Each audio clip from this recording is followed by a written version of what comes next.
खिलाफ एक एक करके बोलिए। अरे बड़े भैया आप सुनिए, बड़े भैया सुनिए। दूसरा आपने कहा कि अभी हम चले जाते, संविधान के खिलाफ अगर बयान आप चले भी जाते तो आपको ये जानकारी नहीं है। एक मिनट रुक जाइए, एसएन सिंह जी रुक जाइए, बोलने दीजिए नवीन दुबे को। नवीन दुबे जी, क्या संविधान के खिलाफ था? ये तो कोर्ट का फैसला है और उसके बाद जो प्रक्रिया उसी को पूरा किया गया स्पीकर द्वारा। अगर भड़काऊ बयान की बात करें, साक्षी महाराज के बयान आप देख लीजिए, कितने भड़काऊ तो आप बयान लेकर आप जाइए ना जाइए कोर्ट कोर्ट में, में, लड़िए मुकदमा, कोर्ट में दर्ज जाइए, कराइए जाना चाहिए। एफआईआर। किसने रोका है आपको? लेकिन कोर्ट में एक मामला चला, 3 साल तक सुनवाई हुई, उसके बाद आजम खान दोषी करार दिए गए। नियम कहता है कि 2 साल से 1 दिन फालतू की सजा होती है। संवैधानिक पद पर मौजूद किसी व्यक्ति को तो उसकी सदस्यता चली जाती है, और वही हुआ है। नहीं नवीन जी देखिए, यहाँ बैठकर केवल आरोप लगा देने से, नाम गिन लेने से कुछ नहीं होगा। मसला यहाँ कानूनी लड़ाई का है। नहीं तो आप कहना क्या चाहते हैं? आजम खान को लेकर कानूनी लड़ाई कि आप कोर्ट को नहीं मानते हैं? करिए, बढ़िया, आगे किसने रोका है आपको? केवल टीवी डिबेट में आप नाम गिनवाएंगे, उससे क्या हो जाएगा? तरीके का बयान देते हैं जो संविधान की आत्मा है, धर्मनिरपेक्षता, आप उसी पर सवाल खड़े करते हैं। और आत्मा, धर्मनिरपेक्षता, लोकतंत्र, स्वतंत्रता सब कुछ ठीक है, लेकिन सर सही प्लेटफॉर्म पर लड़ाई तो लड़िए, लेकर जाइए ना कोर्ट में। या ये सिर्फ टीवी डिबेट के भाषण और शब्दावली है आपके लिए?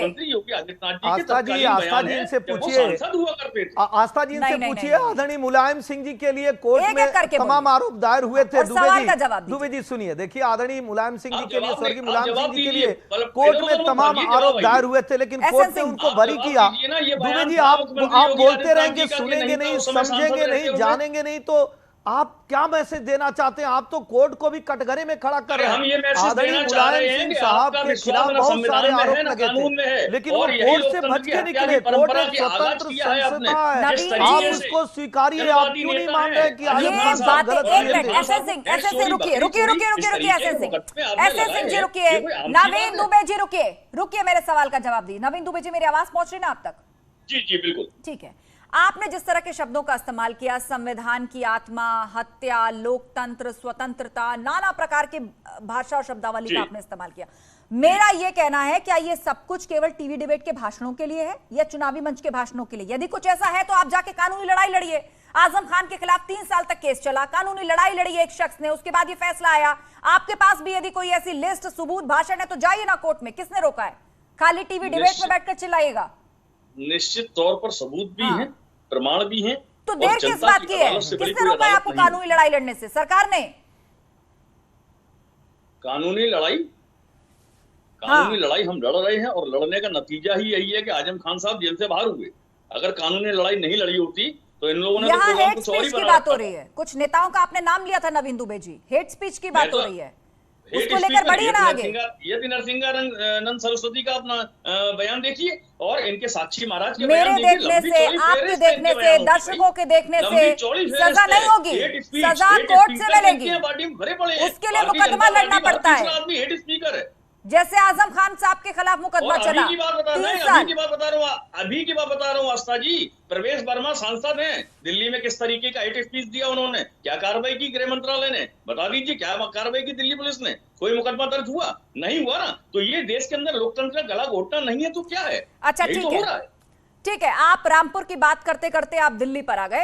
एसएन सिंह हमारे बीच में है, सरकार ठीक है, एसएन सिंह हमारे बीच में, भाजपा प्रवक्ता। एसएन सिंह जी बताइए, यहाँ पर कहा जा रहा है कि बीजेपी के नेताओं की भी फेहरिस्त बहुत लंबी है, ओपन में बयान देते हैं, इस तरह की ऊंची बयानबाजी करते हैं और उनके खिलाफ जानबूझकर कार्रवाई नहीं होती, या कोर्ट में मामले जाते भी है तो वहां क्लोजर रिपोर्ट लगा दी जाती है। बिल्कुल नहीं आस्था जी, हमने स्वीकारा और हमने कहा कि सभी पार्टियों में ऐसे लोग हैं जो सिर्फ ध्यान आकर्षण के लिए, जो मीडिया के ध्यान आकर्षण के लिए और समाज में इस तरह से एक गलत मैसेज देने के लिए जो कार्य करते थे, सबके लिए नजीर बना। हमारे बड़े भाई ने अभी कहा, अरे आप सुनिए दुबे जी, हमारे बड़े भाई ने कहा अगर कोई बात है तो आप कोर्ट में जाइए, कोर्ट में कहिए। बर्क साहब भी इस तरह के बयान देते हैं, बर्क साहब के खिलाफ नहीं कोई गया है तो बर्क साहब बचे हुए हैं। वो तो कहते हैं कि देश में खून की नदियां बह जाएंगी, तो उनके खिलाफ अगर नहीं कोई गया है, कोर्ट में नहीं सुनवाई हो रही है। लेकिन अगर कोई जाएगा और आप जो है धर्म को अश्लीलता से जोड़ के कहेंगे, कभी कोई बात कहेंगे, अगर कोई जाएगा उसी की तो सुनवाई होगी। बहुत लोगों के पॉकेट मार दिए जाते हैं, लेकिन अगर वो आरोप अपना नहीं तय कराते हैं तो आरोप नहीं तय होता है। लेकिन जो एफआईआर दर्ज कराता है उसकी जांच होती है, जांच के बाद रिपोर्ट आता है। लेकिन आप कोर्ट में भी सवाल उठा रहे हैं, उचित सरकार सवाल उठाना, प्लेटफॉर्म बवाल पे मचाना इसलिए लड़ाई आपको लड़ने है के लिए कि सही आने वाला सही समय जगह पर अखिलेश मामले यादव को जी ले का जाने के लिए नियत चाहिए। खाली चुनावी स्टेजों पर आस्था चढ़कर जी, भाषण देना, ये टीवी डिबेट्स में बैठ करके बड़ी बड़ी बातें करने से सजा नहीं होती, सजा आस्था जी, कोर्ट ही देता चुनाव आयोग ने है एक और नोटिस उसके लिए दिया है मुकदमा अभी लड़ना अखिलेश पड़ता यादव है। जी को भी ठीक बताने है, के लिए कि आप बताइए दोनों शांत हो जाइए और भी पैनलिस्ट हमारे बीच में एक एक करके हम सबका इस पर प्रतिक्रिया लेंगे। हमारे साथ रोशनी जायसवाल भी है, नेता कांग्रेस। रोशनी जी, ये बताइए कि आजम खान साहब की सदस्यता रद्द हुई है और उनको 3 साल की सजा भी हुई है हेट स्पीच के मामले में। कहा यह जा रहा है कि हेट स्पीच के मामले में किसी बड़े नेता को जिस तरह सबूतों गवाहों के आधार पर अदालत ने दोषी करार दिया और सजा दी, इससे एक मैसेज जाएगा सभी पॉलिटिकल पार्टीज को। तो आपको लग रहा है कि वाकई एक कड़ा मैसेज जाएगा या आप भी इसको राजनीति के ही चश्मे से देख रही हैं जैसे आरोप सपा लगा रही है? देखिए, राजनीति के चश्मे से देखने वाली बात नहीं है। बात यह है कि भारतीय जनता पार्टी के नेता, मंत्री, विधायक चाहे जितनी हेट स्पीच दे दें, हजारों लोग के सामने झूठ बोल लें भाषण में, वो चल जाता है। लेकिन विपक्षी पार्टी के नेता बिना किसी गलती के भी सजा भोगते हैं, बिना किसी गलती के उनके यहाँ सीबीआई, ईडी सब कुछ होता है। लेकिन भारतीय जनता पार्टी के नेताओं के यहाँ सीबीआई भी नहीं पहुंचती है, ईडी भी नहीं पहुंचती है और न जाने कितने ऐसे बयान हैं। जो सबसे फेमस रहा है, गोली मारो सालों को। आपके चैनल के माध्यम से मुझे बोलने में अच्छा नहीं लग रहा है और ये बयान दिया है भारतीय जनता पार्टी के मंत्री अनुराग ठाकुर ने और सबको याद है ये डायलॉग। लेकिन उनके प्रति अभी तक कोई भी कानून नहीं आया, हाईकोर्ट में कोई भी केस नहीं चले। क्यों? क्योंकि वो भारतीय जनता पार्टी आपने दर्ज कराया था क्या कोई मामला? पार्टी की तरफ से कोई मामला दर्ज कराया था या लेकर के गए थे पता नहीं कोर्ट में? कितने लोग गए, गए कहाँ गए? मामला दर्ज हुआ? लेकिन कोर्ट में क्या मामला? सजा तो कोर्ट से होती है रोशनी जी। जनता पार्टी की सुनती है। खाली टीवी डिबेट में बैठ करके बातें कोर्ट करने से थोड़ी होती है या आरोप लगा देने से थोड़ी होती है। सही फोरम पे लेकर जाइएगा, तब सवाल उठाइएगा। ठीक है, आप हमारे साथ बने रहिए। धर्मवीर चौधरी भी हमारे बीच में। धर्मवीर चौधरी जी, आप इस मामले को किस तरह देख रहे हैं? आजम खान की विधानसभा सदस्यता रद्द हो गई हेट स्पीच के मामले में, क्या आप भी इसको राजनीति करार देंगे या ये मानेंगे कि मौजूदा वक्त की ये जरूरत थी? हेट स्पीच के खिलाफ एक बड़ा मैसेज पूरी पॉलिटिकल फ्रेटर्निटी में जाएगा और इसमें हर दल आता है।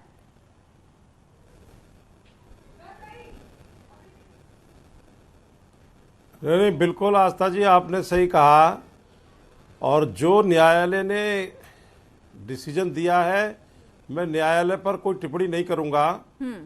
लेकिन मैं साथ ही साथ इतना जरूर कहूंगा कि कभी आपने ये नहीं सुना होगा कि ये बीएसपी का गुंडा है या बीएसपी के किसी नेता ने ऐसी कोई जहरीली जुबान का इस्तेमाल किया। लेकिन अक्सर टीवी में, अक्सर जो है स्टेटमेंट में, मैं समाजवादी पार्टी और बीजेपी के लोगों की जो इस तरीके की भाषा जिस पर आजम खान साहब को जो है दोषी ठहराया गया है, अक्सर मैं सुनता हूं।